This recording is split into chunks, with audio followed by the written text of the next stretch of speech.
Welcome. In this video, I'll show you how to fix NVIDIA App Requires an NVIDIA GPU. Alright, if you find this video helpful, please leave a like and subscribe to the channel for more such tutorials. Now, first and foremost, make sure, check your hardware.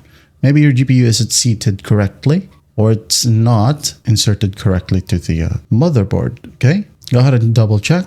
You'll be able to see it running if the fan is moving, So if your GPU is working and you do have an NVIDIA graphics card, and you still got the error, well, just go ahead over to your start menu, right click. Now click on Device Manager. Now go ahead and go to Action. Click on Action, and then click on Add Legacy Hardware. Hit on Next. Install the hardware that I manually select. Next. Now find your display adapter. Next. And just click on the Microsoft Basic Display Adapter, So hit on Next, Next, Finish, and then after that, Action, Scan for hardware changes. Wait for it.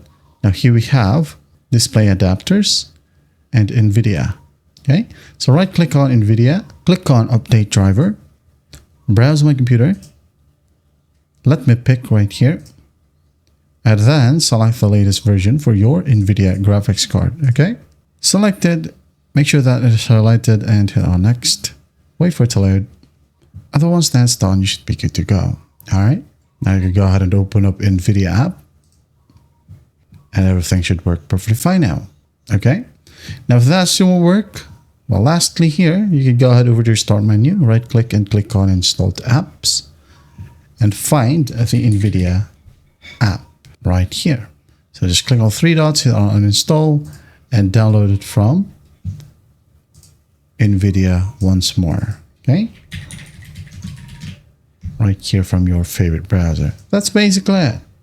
Re-download it, reinstall, and after that, you should be good to go. I hope this video helps, and I'll see you in the next one.